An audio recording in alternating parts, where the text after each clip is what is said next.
The human was just passing through, until he saw a female alien chained and begging for help. Corporal Dax Marin didn't plan to stop. He was low on coolant, lower on patience, and the pale suns of Elkara 7 burned like open torches through the thick veil of his visor. This place, one of the planet's fractured moons, was barely a name on a chart. Just a frozen cave world riddled with mineral faults and long-dead mining tunnels. He was supposed to land, run diagnostics, and move on. That was it. He didn't expect the scream. It wasn't a beacon. It wasn't a radio signal. It was raw, agonized, terrified, alive. It echoed through his earpiece, unfiltered, human enough to make him instinctively reach for his sidearm. He grabbed a flashlight and ducked into a jagged passageway chiseled into the crystalline rock. The light shimmered against the icy stone, scattering like fire across mirrored walls. "Please, someone!" the voice cried again. He moved faster, boots slamming over slick terrain. The corridor widened into a dome-shaped chamber, pale and glowing, like the inside of a living geode.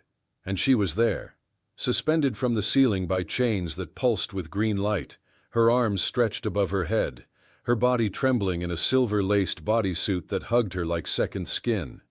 Her skin was a luminous blue, ethereal in the cave light, her silver-white hair cascading down her back like liquid frost. Her mouth opened in another scream, this one broken, breathless, a sound made of fear and fury. "Please," she gasped. Dax froze. She wasn't human, but she was close, slightly taller, more angular. Her bones were too elegant, her torso too long. The ridges at her temples shimmered faintly beneath the light. But what struck him most wasn't how alien she looked. It was how human her suffering was. "What the hell?" he whispered. She turned her head, eyes locking onto his. They glowed faintly violet, glassy, wide, wild with disbelief. "You," she stammered. "You're real?" Dax nodded slowly, stepping forward. "Who did this to you?" She shuddered. "My own kind." Of course, this wasn't a prison. It was a ritual site. He scanned the glowing chains, old-world tech, anchored into the walls with biomag clamps. Ritual-grade cuffs. The green orbs embedded into each restraint pulsed with biolight. She'd been left here deliberately, displayed. "Why?" he asked, moving closer. She flinched. "They called me unworthy. Said the blood of my line was tainted. That if I bonded outside the caste, the Earthcall would reject me, so they left me here. To prove it." Dax frowned. "Earthcall?" She winced, pain cutting through her voice. The bond between energy and soul. If no one came, it meant I was never meant to survive. He took one more step forward. "I'm getting you out of this." "No," she cried, panic flashing in her glowing eyes. "The chains are sacred. They're woven into the Earthcall's current. If you break them, they'll know," he finished. "Let them." He dropped to one knee, unclipping his plasma cutter and igniting the edge. The first chain sparked violently. She screamed, not from pain, but memory. Her body shook violently. One link shattered. He moved to the second. "Breathe," he said quietly. "I've got you." The second chain sizzled, splitting with a hiss. By the time the third broke, her knees gave out. He caught her before she hit the floor, her body burning with heat. Her skin was feverish, humming with unstable energy. In his arms, she trembled like a tuning fork struck too hard. "You're burning up," he muttered. She looked up at him, lips trembling. "You touched the chains." "Yeah," he said. Her hand rose shakily, fingers brushing the side of his neck. A pulse of white-hot pain sparked beneath his skin, searing, electric, like a thread weaving itself through his nerves. Her voice came not through his ears, but his thoughts. "We are bonded now." Dax stumbled backward, lowering her gently to the ground. "What the hell does that mean?" She blinked up at him, her expression shifting from fear to sorrow. "I called out to you. I didn't know if it would reach anyone. Only those immune to the Earthcall can survive the link. It was supposed to be myth." He stared. "You called me? I didn't know it would be you," she whispered. "Only that I was dying." "What's your name?" he asked. She paused, voice trembling. "Nirali." "I'm Dax." As he said it, the chains on the floor flickered once, like even the cave responded to the name exchange. Her eyes fluttered closed, her breath slowing. But Dax couldn't slow down. He pulled her into his arms again, moving fast out of the chamber, trying to retrace his steps. They were nearly to the surface when the first tremor hit. The ground shook. A rumble echoed down the shaft behind them. Then came the sound. Not mechanical, not natural, alive. A roar, ancient, metallic, echoing through the stone. He didn't stop running until they reached the shuttle. He threw open the hatch and kicked the thruster into ignition, laying her gently in the medbay as the engines began to sputter. The scanner lit up red. Unknown biology, genetic flux detected, neural bond initiated. Dax stared at the readout. What the hell? Behind him, Nerali stirred. Her voice echoed again in his mind, softer now, tired. You touched the chains. You survived. That makes you part of it now.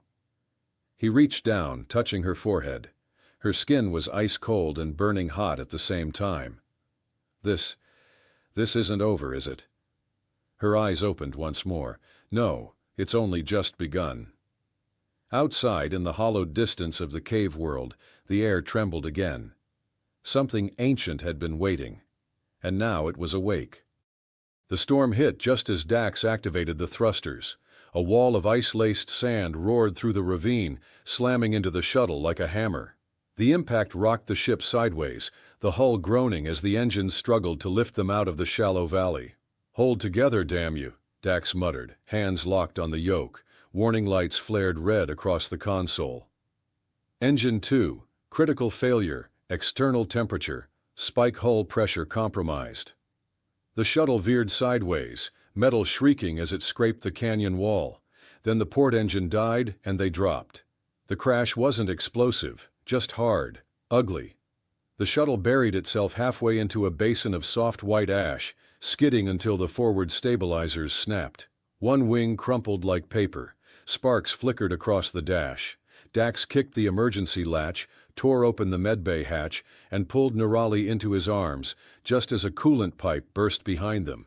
They tumbled out of the wreck and into the powdered ash. For a long second, the world was nothing but wind and silence. Then her hand gripped his. Her eyes opened, no longer glassy but glowing.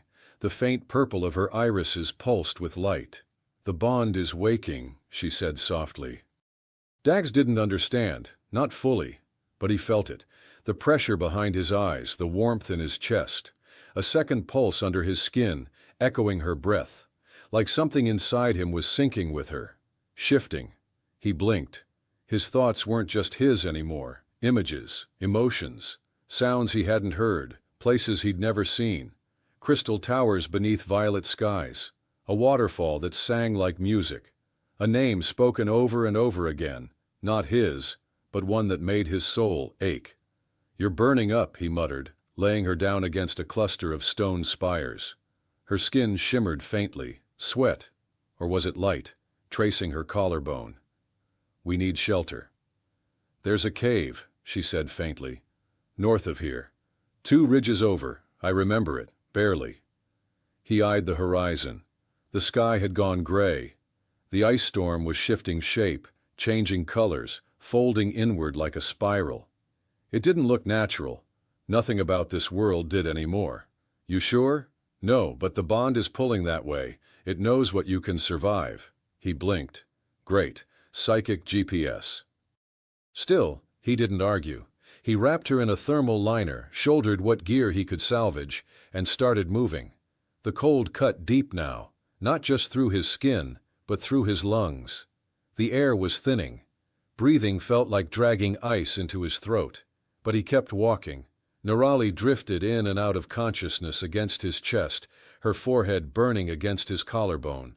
Every now and then, her lips moved, whispers he couldn't hear. Then halfway up the ridge, it hit him. Not a wind, not a sound, a pull. He staggered, collapsed to one knee. His vision blurred, then shattered. He wasn't in the snow anymore.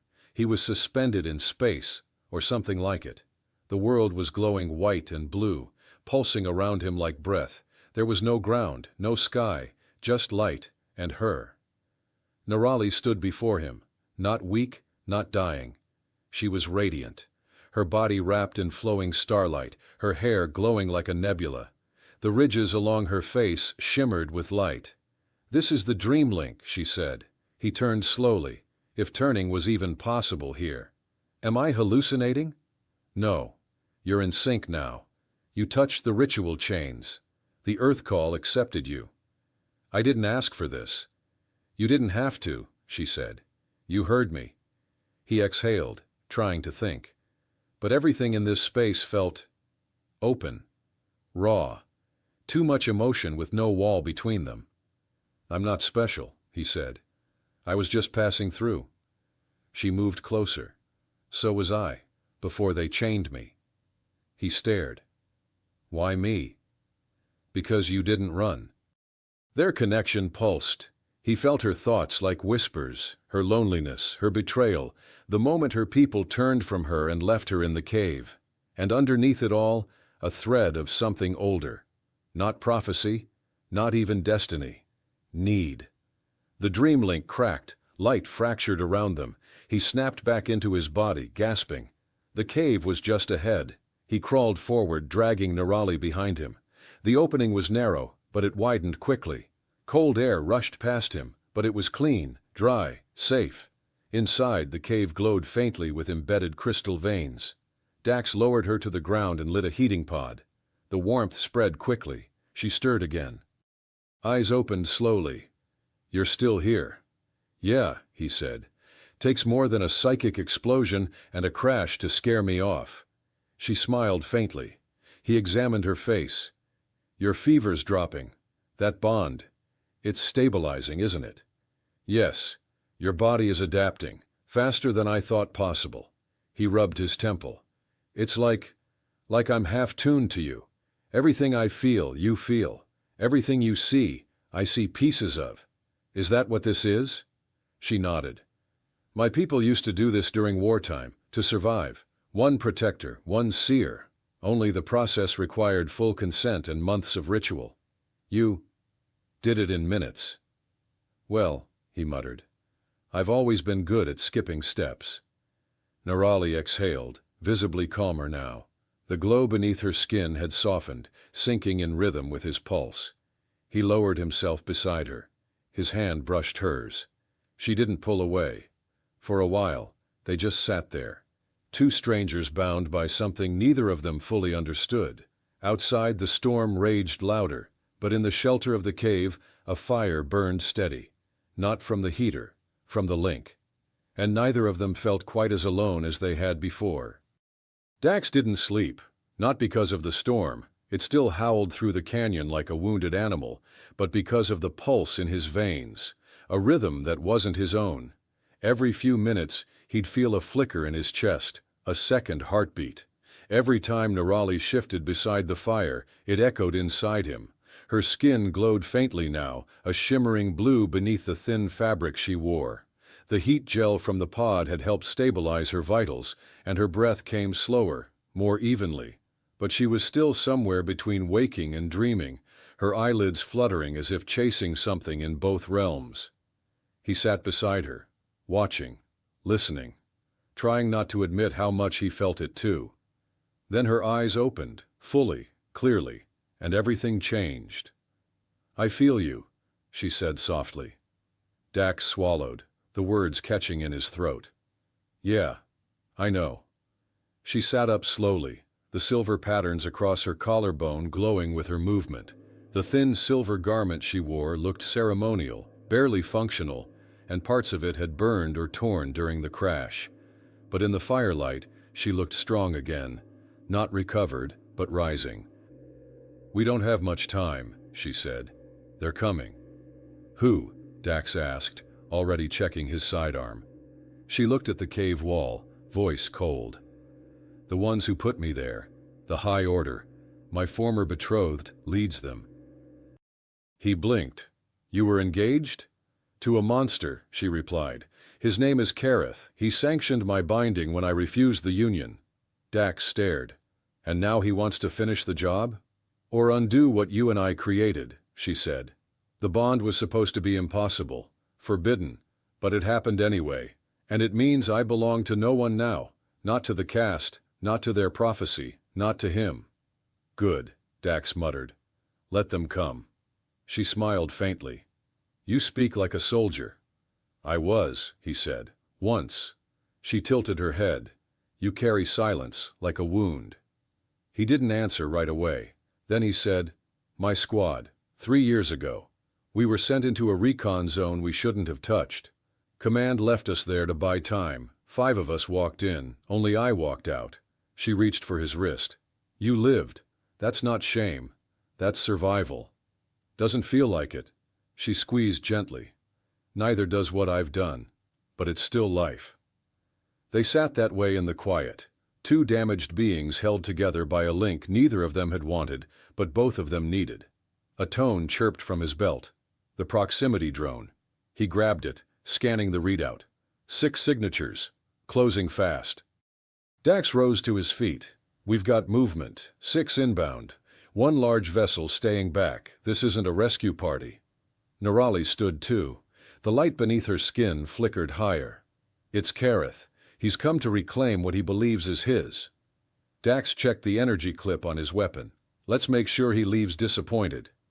They exited the cave just as the sun broke across the far ridge, light blue and sharp, casting everything in cold clarity. Below them, the canyon twisted like a throat. At its mouth stood 6 figures in dark armor, their forms sleek and sharp like obsidian blades. And at their center, tall and still, stood a figure in dark robes with a crown of polished bone etched into his skin. Kareth. Nerali's voice was low. He would have killed me the day I refused him, but the bond rituals are sacred, so he left me to the earth call instead, to die, properly.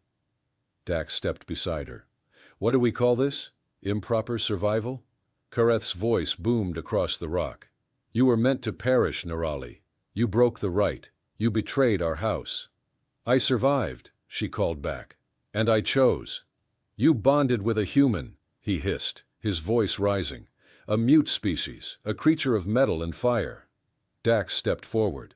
Funny, I thought you were the one who chained a screaming woman in a hole. You will kneel, Kareth snapped. You will be unbound. Dax raised his weapon. Try me. Kareth lifted one hand, the guards moved forward. But Nerali raised both arms, and the earth answered. The rock beneath her feet shimmered with light. The ground pulsed, her skin ignited in blue fire, not flame, but energy, drawn from the cave behind them, from the bond between them. Dax felt it too, his spine straightened, his vision widened. The air vibrated, every heartbeat in his body now pulsed with her rhythm. Kareth stumbled. What have you done? He shouted. Nerali stepped forward. I have rewritten your law. You will not survive this. Maybe not, she said, but I will never return to you. The first blast hit the dust near Dax's boots. He rolled sideways, raised his pistol, and fired. The bolt hit the first soldier square in the chest. His armor crumpled like paper. The rest advanced, but Nerali was already moving, hands out, her voice rising in an ancient chant. The biolight in her arms exploded into a shield. She didn't just deflect the blasts, she absorbed them, reflected them. Dax dropped another 2 soldiers before one of them charged. The blow knocked him off his feet, but before the soldier could finish him, Nerali screamed, and a pulse of light exploded from her chest, launching the attacker backward into the canyon wall. She ran to Dax, catching him as he stood. You okay? She asked. Fine, he coughed, just underdressed. Only Kareth remained now, his crown cracked, his robe smoking. He raised a blade of jagged crystal. Kill me, he growled, and become the heretic your ancestors warned of. Nerali stepped closer. I already did. And with a whisper she dropped the crystal in her palm. It shattered. Kareth fell to his knees. The last guard stood behind him, then slowly dropped his weapon and bowed. To the bonded, he said quietly. The rite has been fulfilled. Dax stared. Nerali turned to him, glowing softly, the bond between them humming like a living flame. It's over, he said. No, she corrected. It's only just begun. The city was gone, or rather, it had never truly existed, not for Dax. Nerali's homeworld had once held crystalline spires and council chambers carved into the bones of living mountains. She spoke of it like a memory she wasn't sure belonged to her anymore. All that remained now was exile, voluntary, chosen, and free. They didn't return to her planet. Instead, they chose the void between. A moon called Thera 8, unclaimed, semi-terraformed, quiet. It was nothing like the white caves of Elkara 7 or the ritual chambers of her bloodline. No glowing chains, no ancestral flames, just cool skies, soil that breathed, and wind that didn't judge. Here, the stars didn't watch you. They simply shone. Dax built their shelter from the wreckage of his ship, combining it with scavenged solar panels and pieces of old tech left behind by forgotten explorers. It wasn't pretty, but it was theirs. He worked shirtless most days, letting the twin suns burn across his back while he restored old irrigation systems and drilled thermal wells. Nerali planted things. Her hands coaxed alien seeds to life with touches of heat and low hums of forgotten Virexi songs. Her glow dimmed now during the day, steady and quiet, no longer erratic.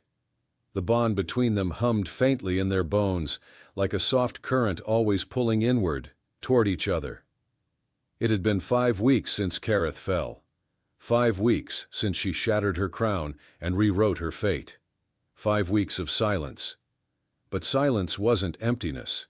It was peace. That morning, Dax found her by the ridge, kneeling beside a young blossom she'd grown, fingers trailing its glowing petals. "You talk to them?" he asked as he approached, dropping into a crouch beside her. "They don't talk back," she said, "but they remember." He tilted his head. "You can feel that?" "I can feel everything here," she replied. "The soil doesn't hate me, the wind doesn't expect anything, that flower doesn't know my bloodline." He smiled. "You ever think we weren't meant for thrones and war?" She looked at him. "I never was.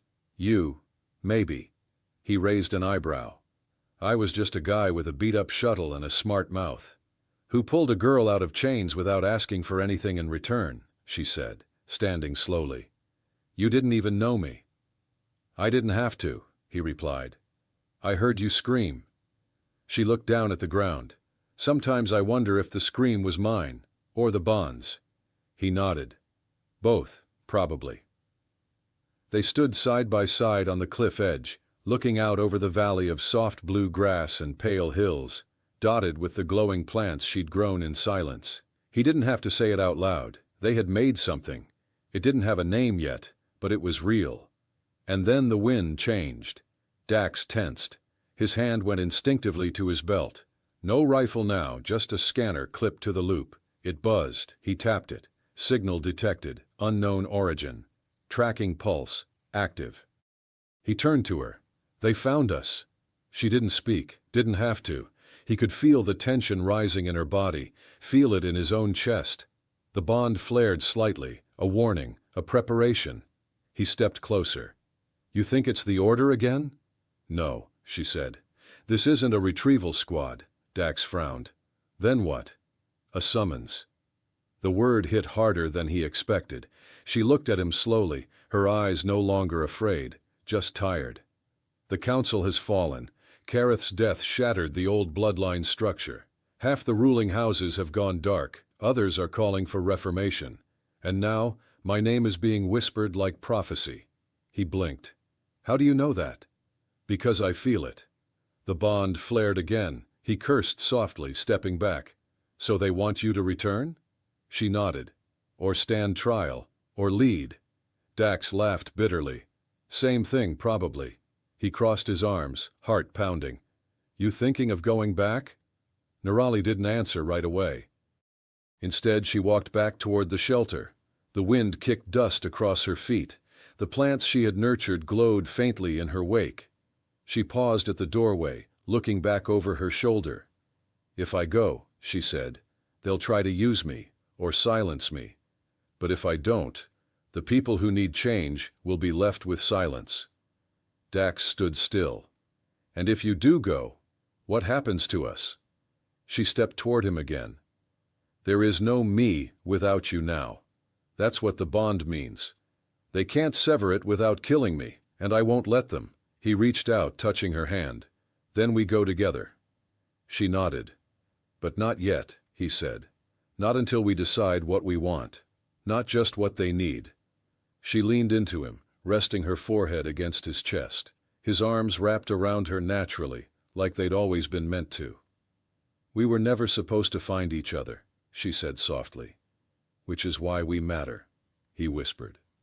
That night, as the stars emerged over Thera 8, they sat side by side at the ridge, the light from the cave behind them pulsing low and steady. For now, they were still, together, unclaimed.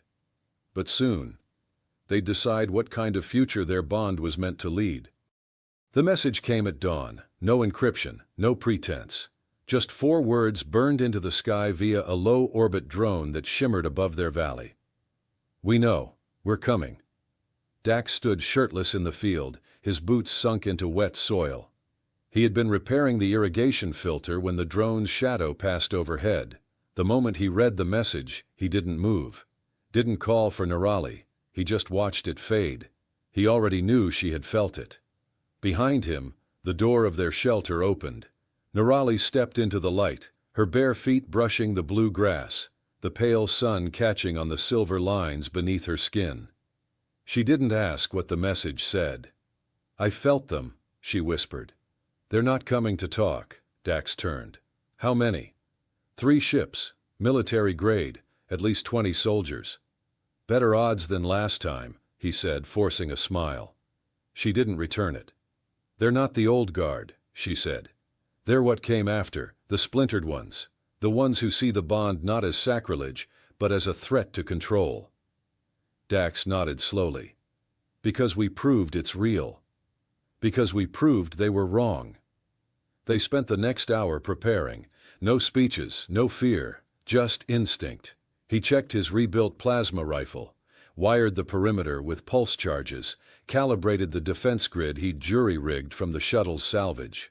Nerali didn't wear armor. She didn't need it. She stood in the center of the field, palms open, eyes glowing, every breath synced with the rhythm of the earth call that still pulsed in the ground beneath them. The bond between them was no longer just a thread. It was a tether, a living current. Dax could feel her heartbeat when she was 10 meters away. He could feel her rage when the first dropship descended. The soldiers landed fast. Black armor, no insignias, streamlined weapons, not royal guards, not emissaries. Kill teams. They spread in a half-circle around the valley, rifles up. At the front stood a tall figure in unmarked robes, helmet retracted. A woman, blue-skinned like Nerali, but older, colder. "I am Speaker Thane," she said. "You were warned. You were exiled. This place is not yours." Nerali stepped forward. "Neither is yours. You brought corruption into the right. You chained yourself to flesh not of your people. I broke the chains you left me to die in." "You broke the world," Thane snapped. "No," Nerali said, her voice steady. "I woke it up." Thane raised her hand. The soldiers aimed. Dax didn't wait. He fired first. The blast struck the nearest soldier square in the chest, knocking him back. Nerali raised both hands, the earth beneath her feet glowing bright blue. A shield of energy bloomed around them, intercepting the first wave of shots. Then everything became movement. Dax dove, rolling behind a mound of crystalline vines. He fired twice, clipped another attacker. Nerali chanted something in her native tongue, old, guttural, fierce. A pulse of force erupted from her core, knocking 3 soldiers off their feet. The fight was short, not easy, but different, because they weren't just surviving. They were aligned. By the time the last soldier dropped his weapon and raised his hands, Dax was bleeding from a gash above his brow. Nerali stood, chest heaving, eyes blazing. Speaker Thane staggered forward, fury etched into her features. "You don't understand what you've done." "I understand perfectly," Nerali said. Thane gestured to the bodies. "These soldiers will be called martyrs, the others will come, and the people will not follow you."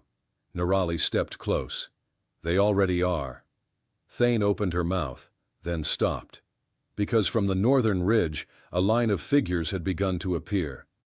Locals, refugees, travelers, some human, some alien, none in uniform.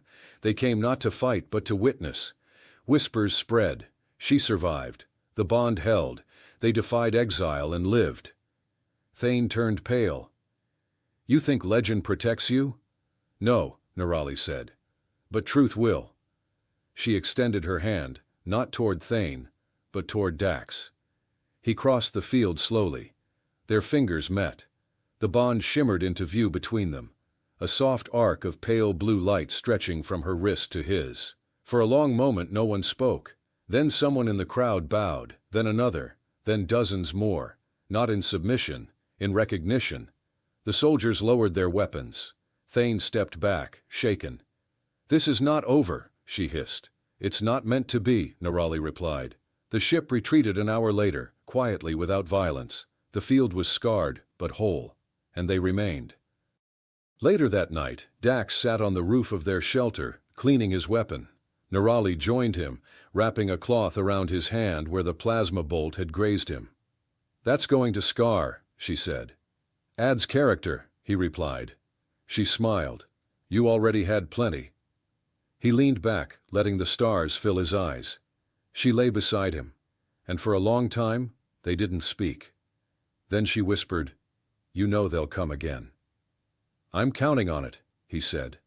Her fingers brushed his. The bond pulsed quietly, alive, unbroken. "Do you regret it?" she asked. Dax turned his head. "Saving you?" "No, everything after." He paused, then answered honestly. "Not for a second."